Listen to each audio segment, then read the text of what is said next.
This is an NBC News special report. Here's Lester Holt. Good evening from Rome. As we look at the Sistine Chapel, we see black smoke billowing from the chimney. This means the cardinals gathered for the conclave have not decided on a new pope in their first ballot. This means the conclave will continue into at least tomorrow before the world knows who the next leader of the Catholic Church will be. Let me bring in now NBC News correspondent Ann Thompson and our senior Vatican analyst George Weigel. And Ann, let me start with you. Not unexpected. No, 3 hours and 16 minutes, I believe you clocked this at, since the doors closed in the Sistine Chapel. 133 electors, the largest number they've ever had. So we knew it would take long. It would take a little bit longer. The first vote in Benedict's conclave went to 8:05.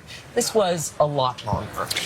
George? It was a lot longer, but I don't think it'll be quite this long tomorrow. There won't be a sermon before they start voting. They'll be more familiar with the process, and hopefully things will move at a slightly less than stately pace tomorrow. Let me go to our correspondent Molly Hunter. She's with the crowd assembled outside the Vatican. There's been great anticipation. Thousands have crowded into St. Peter's Square. Tell us the scene when that smoke was apparently black.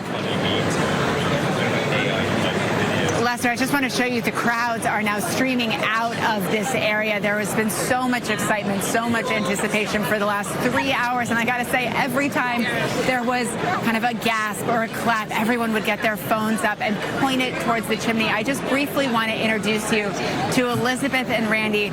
Girls, you've been out here now for more than 3 hours. Yes. What was that moment like to see that black smoke coming out?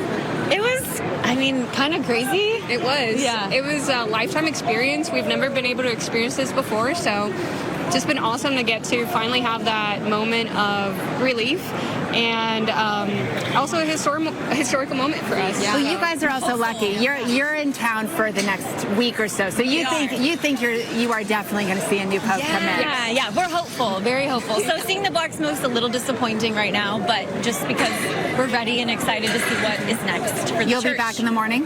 Yeah, I guess so.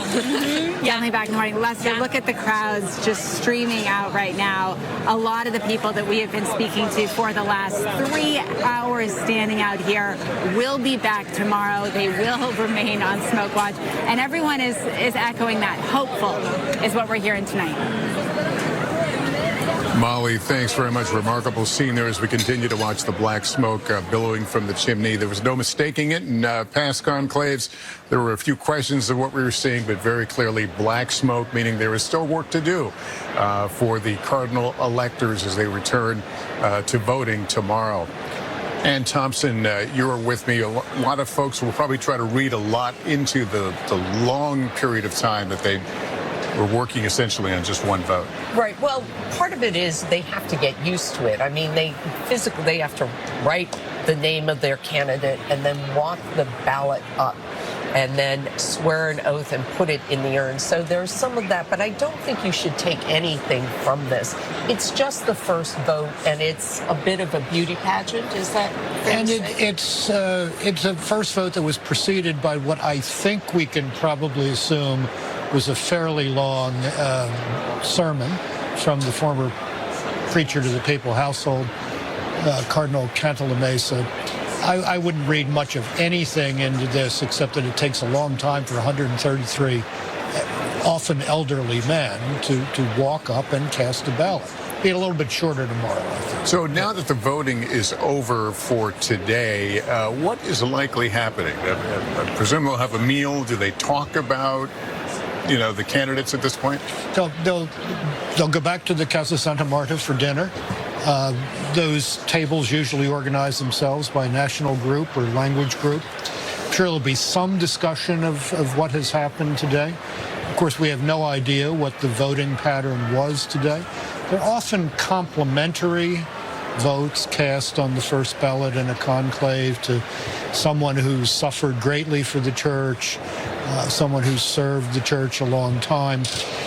The real indicator as to where the electoral landscape lies, how it lies, will come in those first 2 ballots tomorrow morning. And the burning, of course, not only signifying there's not a pope, but also we know the ballots themselves are burned. Right. Before they are burned, is everyone in the room, is your understanding that they know what the numbers are at that point? They do. There are 3 cardinals who count the ballots. They're called scrutineers. And the 3rd one announces who the vote is for and keeps the scorecard.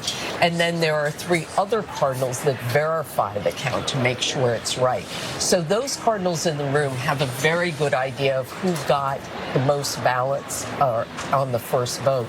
And now I think what happens over dinner and at breakfast tomorrow is a discussion about where the votes are going to go on the second ballot, who's got momentum, or where the momentum could be. Yeah, and George, I know this is a secretive process, so we only have so much insight into that. But how would that likely go?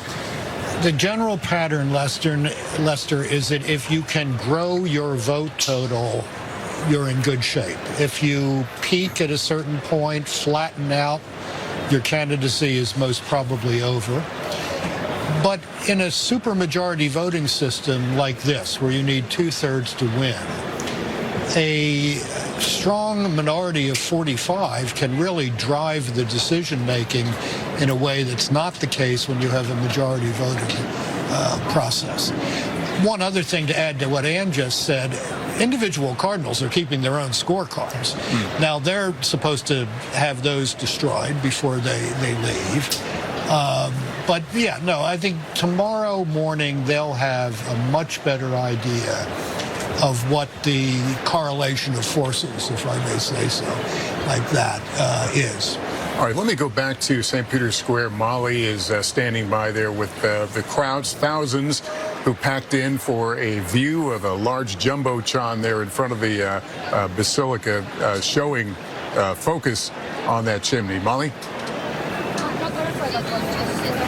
Lester, Vatican News tells us that about 30,000 people were here. I've got to say, after that news came out, it looked like people were still streaming in. So now you can see everyone's leaving. It was absolutely packed. And being here just about a week and a half ago with about 250,000 people, there was still room to move around, and there was a lot of joy. Everyone was very respectful tonight. And again, we spoke about this earlier, Lester, but this kind of communal atmosphere, though, for tourists who were just curious, who happened to be on vacation, for people that flew directly over for this, for people that live here in Rome, who kind of heard earlier the announcements, heard the singing coming out from these jumbotrons and were called to the square. It was this unbelievable experience to be out here. Very diverse, lots of different languages, lots of different flags that we started to see, Lester. And we are keeping our eyes out, of course, for little pockets, kind of national pockets popping up with flags. People were chanting. The other thing we noticed tonight is that occasionally someone would get excited somewhere in the crowd and some applause would break out, or someone would point at the chimney or in the direction of the chimney, and it might have just been a bird, but people were getting jumpy by the kind of 3-hour mark, Lester. Yeah, waiting. I think we were all a bit curious as to what's taking them so long. We'll probably never have the answer to that question, but I think it was widely shared around here, especially as the evening grows cool and a little less comfortable today. Molly, thanks very much. And as we look ahead to tomorrow, remind us how this works. They'll take a total of 4 votes tomorrow. There'll be 2 ballots in the morning, and if there is no Pope elected on the first ballot in the morning, they won't burn that until the second ballot happens, and then they'll burn both of those together, and then the same process happens in the afternoon. And then if we get to Sunday, and there is no one selected, things change. A pause. Yeah. There's a day off from voting. The senior Cardinal Deacon, who's Cardinal Dominic Lamberti, would give, and it would address the whole group. There would be a whole day for people to talk to each other and see what they want to do, and then they'd pick up the voting again on Monday. But we haven't gotten there in previous recent. No, and I think it would be exceptional if we got there this time. All right. Well, thanks to all of you for waiting it out with us here as we continue to watch. That concludes this NBC News special report of the first day of this papal conclave. We'll have much more ahead on our streaming network, NBC News Now, online at NBCnews.com. And a full wrap-up tonight on NBC Nightly News. I'm Lester Holt in Rome. Thank you for watching and good day.